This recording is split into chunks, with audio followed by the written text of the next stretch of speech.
ہم اپنی خواہش کو اپنی ضرورت سمجھ لیتے ہیں، حالانکہ ہمیں معلوم ہی نہیں ہوتا کہ ہمارے لیے کیا بہتر ہے۔ لیکن اللہ پاک جانتا ہے کہ اس کے بندے کے حق میں کیا بہتر ہے۔ حضرت واصف علی واصف رحمۃ اللہ علیہ کا ایک مشہور قول ہے، خواہش پوری نہ ہو تو سمجھو دعا قبول ہو گئی۔ یہ بہت خوبصورت بات ہے۔ یہ جملہ انسان کو اندر تک سوچنے پر مجبور کر دیتا ہے۔ یعنی کبھی ہماری خواہش پوری نہ ہونا بھی ہمارے حق میں بہتر ہو سکتا ہے۔ کبھی کبھی ہم جس چیز کے لیے رو رہے ہوتے ہیں وہی چیز ہمارے لیے نقصان کا سبب بن سکتی ہے۔ کبھی کوئی رشتہ ختم ہونا، کسی کام کا نہ ہونا یا کوئی موقع ہاتھ سے نکل جانا ہمیں بہت بڑا نقصان لگتا ہے۔ ہم سوچتے ہیں کہ ہماری یہ خواہش پوری نہیں ہوئی، اس لیے سب کچھ ختم ہو گیا۔ لیکن کچھ عرصے بعد انسان پیچھے مڑ کر دیکھتا اور کہتا ہے، اچھا ہوا وہ چیز مجھے نہیں ملی، کیونکہ اللہ پاک وہ دیکھتا ہے جو ہم نہیں دیکھ سکتے، وہ جانتا ہے جو ہم نہیں جانتے۔ ہم صرف آج دیکھتے ہیں، لیکن اللہ رب العزت ہمارا آنے والا کل بھی دیکھتا ہے۔ اس لیے دعا ضرور کریں، کوشش کریں، لیکن نتیجہ اللہ کے سپرد کرنا سیکھیں۔ جس دن آپ نے اللہ کے فیصلوں پر راضی ہونا سیکھ لیا، سمجھ جائیں کہ آپ اپنے رب کے ساتھ سچے اور مخلص ہونے لگے ہیں۔ اور پھر اللہ کی مدد آپ کی زندگی میں ایسے راستوں سے آ سکتی ہے جن کا آپ نے کبھی تصور بھی نہیں کیا ہوتا۔ تیسرا بڑا کام، لوگوں سے امید کم اور اللہ سے تعلق زیادہ کریں۔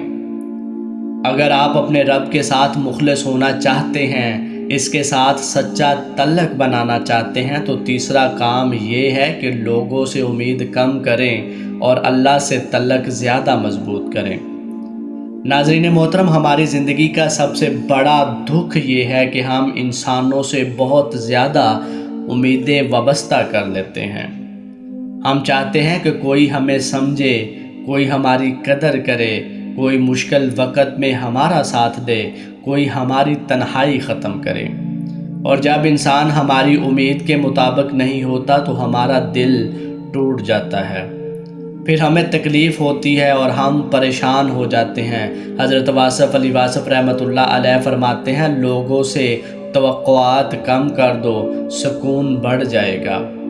کیا خوبصورت بات ہے! یہ صرف ایک خوبصورت جملہ نہیں بلکہ زندگی گزارنے کا ایک اصول ہے۔ اس بات پر غور کیجئے، جب آپ لوگوں سے بہت زیادہ امیدیں وابستہ کرتے ہیں تو ان کے بدلنے سے آپ کا دل بھی بدل جاتا ہے۔ لوگ برے نہیں ہوتے، لیکن لوگ کمزور ہوتے ہیں۔ ان کی نفسیات کو سمجھنے کی کوشش کریں۔ آج جو شخص آپ کے ساتھ ہے، ضروری نہیں کہ کل بھی اسی طرح آپ کے ساتھ ہو۔ آج جو آپ کو سمجھتا ہے، ضروری نہیں کل بھی آپ کو اسی طرح سمجھے۔ آج جس کے دل میں آپ کے لیے محبت ہے، ضروری نہیں کہ کل بھی وہ اسی طرح محبت کرے۔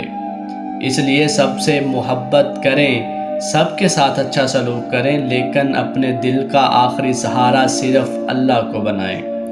لوگ ذریعہ ہے اور اللہ پاک اصل سہارا ہے۔ اگر آپ نے یہ تیسرا کام اپنی زندگی میں کر لیا تو آپ کا اپنے رب کے ساتھ تعلق مضبوط ہو جائے گا۔ آپ اپنے رب کے ساتھ مخلص ہونے لگیں گے۔ جس دن آپ نے لوگوں سے امیدیں کم کر کے اپنے رب سے امید لگانا شروع کر دی، اس دن آپ کی زندگی میں سکون بڑھنا شروع ہو جائے گا۔ ناظرین محترم، یہاں ایک بہت بڑی بات سمجھنے کی ضرورت ہے۔ اللہ سے تعلق مضبوط کرنے کا مطلب یہ نہیں کہ آپ کی زندگی میں کبھی مشکل نہیں آئے گی، بلکہ کبھی کبھی مشکل ہی وہ راستہ ہوتی ہے جس کے ذریعے اللہ پاک اپنے بندے کو اپنے قریب کر لیتا ہے۔ آپ مصیبت میں ٹوٹتے ہیں، پھر دعا کرتے ہیں۔ آپ تنہائی میں روتے ہیں، پھر اللہ کو پکارتے ہیں۔ آپ کے پاس کوئی نہیں ہوتا، پھر آپ کو احساس ہوتا ہے میرا رب تو میرے ساتھ ہے، اور یہی احساس انسان کی سب سے بڑی دولت بن جاتا ہے۔ جب انسان اپنے رب کو اپنے قریب محسوس کرنے لگتا ہے تو اس کی زندگی بدلنے لگتی ہے۔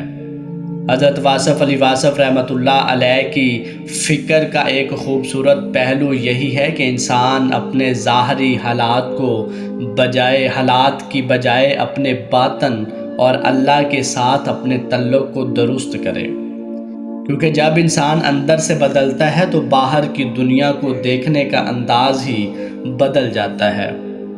پھر زندگی آسان محسوس ہونے لگتی ہے اور اللہ کی مدد کے راستے بھی نظر آنے لگتے ہیں۔